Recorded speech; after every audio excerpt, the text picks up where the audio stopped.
All right, welcome and welcome back. I'm Anthony with Where's My Cash Flow, helping you better manage your money by doing financial audits, whether it be 3 months, 6 months, 12 months, or even more. I help you figure out where you're spending your money at and why all your money is always gone by the end of the month. So if you're interested in that, definitely click the link in this video's description. You could go to my website, book an audit. All right. So this is another article that I came across that really interesting. I don't have any children. Maybe you do. But before I have children, I want to understand what to expect of finances. Kind of just have an idea. Nothing is exact as far as these articles go, but it's good information. So I'm just sharing it with you with what I came across. So I'm going to go ahead, get into it. This is by Investopedia.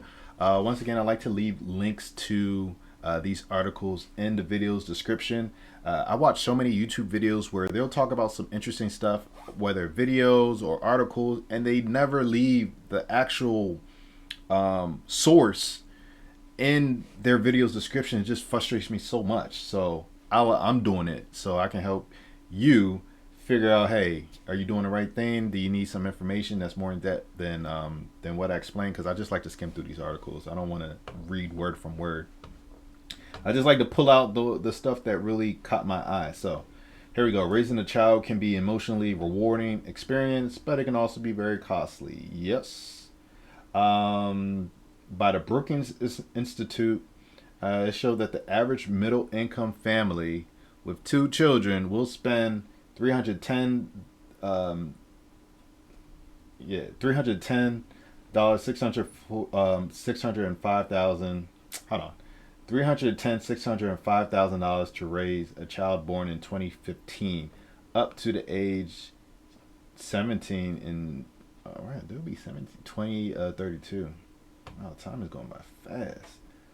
This number represents a significant jump from the figure published by the USDA, which estimated the overall cost to be $234,000 in 2015. Okay, so here's this is the breakdown of the money, and this is where your money's going. So 32% of income goes to housing. An expense associated with the cost of raising children is housing. This can make a sizable chunk. Yeah. Especially, I mean, even regardless with the children, like, I think it's even more than that. 32% of the income. I wonder how they got to this. Because the parents are living there as well. Okay. Chunk of a parent's budget, especially when you factor in mortgage or rent payments, taxes, insurance, repairs, utilities, maintenance, and household goods. According to the Consumer Expenditures data for 2023, the typical household spends $25,000 on housing per year. Meanwhile, U.S. Census Bureau data shows that the median household income in the United States was $80,000. Huh. These numbers offer a broad idea of how much families pay for housing. Costs vary depending on geographic area. Okay, so likewise, rising inflation can push rental. This 32, I can already tell what it is because most Americans are living paycheck to paycheck. This is off the gross. This is more likely off the gross because most people just look at the gross. This is not off the net. So this 32 is going to be higher, and that's what I think is going to. That's what it's going to be. It's going to be higher.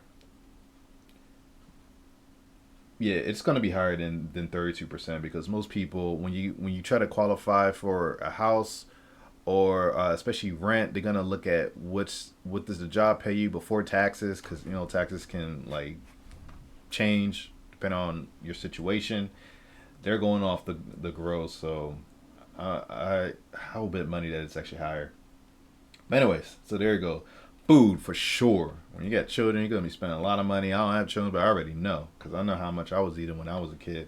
The amount a family spends on food is based on the number of children in the home. Well, yeah, household income, geographic region, preferred diet. Yes. It reports on food costs at 4 levels: thrifty, low cost, moderate cost, and liberal. These reports consider different household sizes with children of different ages. So this is what they have. The reference family consists of a male and female adult, 19 to 50. It's a big gap. And two children in the 6 to 8 year old range and the 9 to 11-year-old range. Here's how the average food spending numbers for the reference family adds up. Thrifty, a month? How is it? Okay.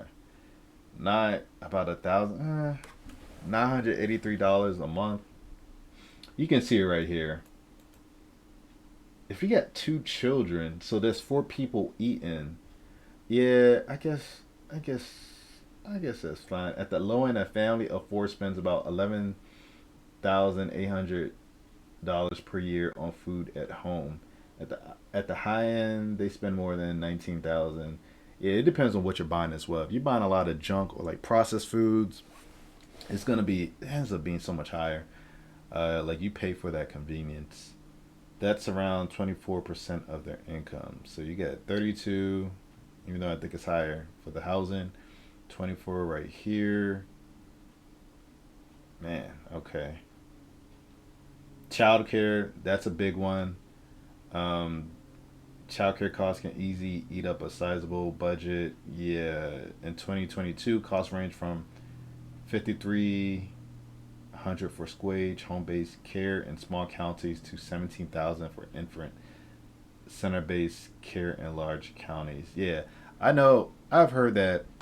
Well, I've seen the reports where childcare can cost like $2,000 a month or more, like more than some people's rent. And I have a friend that she had two kids, and yeah, she was like it almost takes away her whole paycheck.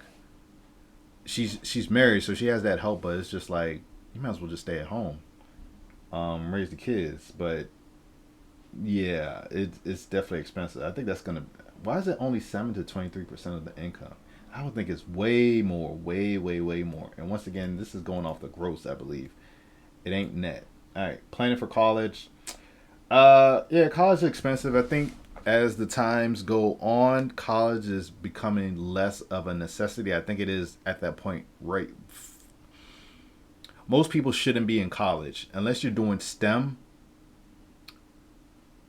It's kind of like it's a nice thing to have if you get free money, like you get scholarships or something like that. But it's not a necessity to live a quality life. Like it definitely isn't how it used to be, like 1990 or the early 2000s. So, but anyway, this is an expense 2 year, 4 year. You could kind of expect that. What the costs are in raising children, um, healthcare, insurance, clothing, extracurricular activities, sports and hobbies, and family trips or vacations. This part is really important. Like you don't want to, you gotta make sure your kids have some fun. Like they can't just go to school, go home, and then play around in the neighborhood all day. Like you want to have some real well-rounded children. How can families save money while raising children? Tax credits, deductions. That's one way. Looking for that, I think it's easier and more fulfilling to increase your earning potential.